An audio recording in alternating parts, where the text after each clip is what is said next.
Hello மச்சா, medical shop வரைக்கும் வந்தேன்டா. சரி, ஒரு அர்ஜென்ட்டா ஒரு 200 ரூபா வேணும், கொஞ்சம் அனுப்ப முடியுமா? என்கிட்ட காசு இல்ல, விடா. இவனுக்குலாம் ஒரு கேடே வராதா பாட்டி? பிரதீப் சொல்லிருமல. இல்லடா, கொஞ்சம் மெடிக்கல் ஷாப் வரைக்கும் வந்தேன்டா மருந்து வாங்குறதுக்கு. என்னடா வாய்ஸ் ஒரு மாதிரி இது? எனக்கு ஒரு 100 ரூபா வந்து அனுப்பியா மச்சான்? டேய் அது கேட்டா பாரு, 100 ரூபா தானே, அது அமுச்சு குற இரு, இப்பயே அனுப்புறேன். வை மெடிக்கல்ன்றா என்ன பிரச்சனை தெரியலையே. காசு வந்துருச்சு, ஆனா அப்படி இருந்தா எனக்கு பத்தாதே மருந்து வாங்குறதுக்கு. சந்தோஷ் கடிப்போம் சொல்றான் இருமலே. சந்தோஷ் அழுவுற உடலடா, மருந்து வாங்குறதுக்கு வந்த காசு கொஞ்சம் கம்மியா இருக்கு மச்சா. ஒரு 80 ரூபா இருந்தா அனுப்புறியா? இந்த மருந்து வாங்க 80 ரூபா வேணும். டேய் என்னடா, எக்ஸ்ட்ரா அனுப்புறேன்டா, வச்சுக்கூடா. இல்ல போதும்டா. டேய் ஓகேவாடா, ஷோராடா, 80 ரூபா போதுமா? போதும். சரி நான் அனுப்புறேன், உடனே அனுப்புறேன். ஐயோ என்ன பிரச்சனைன்னு தெரியல உனக்கு வேற. இந்த மாதிரி ஃப்ரெண்ட்ஸ்லாம் கிடைக்கல, கொடுத்து வச்சிருக்கோம், போயிட்டு மருந்து வாங்குவோம். ஏய் சாண்டு, திரும்பிட்டு அப்புறம் பேசுனேன். எங்கடா கால் பண்ணதோட சரி, அதுக்கப்புறம் ஃபோன் பண்ணா எடுக்கவேடா. ஈவினிங் போய் அவனை வீட்டுல பாக்கணும், என்ன பிரச்சனை கேட்கணும். ஆமா, யார போய் ஈவினிங் போய் பார்க்க போறீங்க? டேய் அதை விட்றா, நிர்மலா பத்தியா? அந்த நாயை பத்தி ஏன் கேக்குற நீ? டேய் மச்சான், உனக்கு ஏதோ மெடிக்கல் எமர்ஜென்சி போல்டா. கால் பண்ணி காசு கட்டான், இவனுக்கும் கால் பண்ணி காசு கட்டிருக்கான். Medical emergency.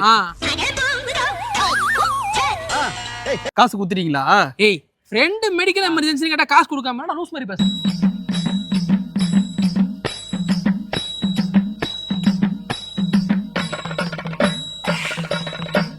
அட பைத்தியக்கார நாய்ங்களா, அவனுக்கு காசு குத்தா என்ன தெரியுமா பண்ணுவான்? நான் சொல்லிக்கிறேன். அப்படியே எல்லாத்தையும் அப்படியே முதல்ல சொல்லிட்டு தான் அப்படியே நொட்டுவேன். கடைசியா பார்த்து பாடா நிர்மலே, மருந்து வாங்கிட்டியா? மருந்தா? என்னடா காலங்கத்துல எங்கடா வாங்கி குச்சான்னு தெரியல. ஐயோ என்னத்தடா குச்ச? இதுதான்டா மருந்து. இரு ஏண்டா, காத்தால உனக்கு ஃபர்ஸ்ட் போன் வச்சல, போன் பண்ணும்போது என்ன சொன்னேன்? 100 ரூபா அனுப்புறேன்னு சொன்னேன். மாசம் 3 லட்ச ரூபா சம்பாதிக்கல, 100 ரூபா கரெக்டா அனுப்புறேன். நான் தான் உனக்கு 100 ரூபா குத்தலடா. ஏன் மேல ஒரு 30 ரூபா போட்டு அனுப்ப தெரியாதா?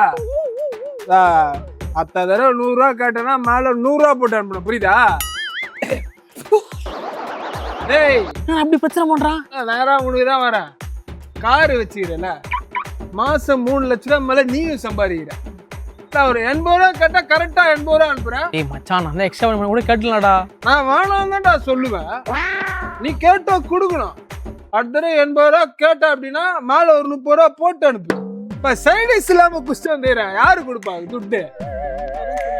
கசகுதி எரியுது. முன்ன மாரி இல்ல, பிராண்டு கம்ப்ளைண்ட் பண்ணாதான் வேலைக்கு ஆகும் நினைக்கிறேன். நீ வா அடுத்த நீ தான் உள்ள. எவங்கிட்ட மாட்டக்கூடாதுன்னு நினைச்சேன். ஏய் இரா வரேன். ஏய் அல்லா, ஏய் இருமலே, வாடகை வருது இந்த ஏரியால. எவ்வளவு பெரிய கையடி. ஒரு நிமிஷம் சரி. எப்படி இருக்கு? யாரா ரூட்ல போற வரவனுக்கு எல்லாம் முத்தம் முத்துனுக்குற? போன வாரம் அவன் தானே எனக்கு 20 ரூபாய்க்கு சைடிஸ் வாங்கி கொடுத்தா. நீ வா எதுல விட்டா? அந்த வாடகை. நீ வேற. ஏய் நிர்மலே, இது கொஞ்சம் கூட நல்லா இல்ல. வா, ஒரு வாட்டியும் என்கிட்ட தான் காசு வாங்கி நீ குச்சி நிக்கிற. நான் நிறைய குத்துட்டேன் உனக்கு. ஐயோ என்னப்பா சொல்லி காட்டுறேன். நிர்மலே, இதெல்லாம் நல்லாவே இல்ல. உனக்கு அவ்வளவுதான், உனக்கு இதான் லாஸ்ட். பாத்துக்கோ, புரியுதா? அடுத்த தடவை போன் பண்ணுவேன், நீ காசு கொடுக்கலன்னு வச்சுக்கோ, நேரம் உன் வீட்டு வச்சுக்கிறேன். 4 படிக்கட்டு, 5வது படிக்கட்டு வீட்டு வாசல் தான், அது உள்ளே வந்து சண்டா போடுவோம், பாத்துக்கோ. உங்க 3 பேருக்கு ஒண்ணு சொல்லிக்கிறேன், இனிமேல் தினமும் 10 மணிக்கு நான் போன் அடிப்பேன். எவ்வளவு காசு கேட்கறேனோ அதை கரெக்டா அனுப்பிடணும், புரியுதா?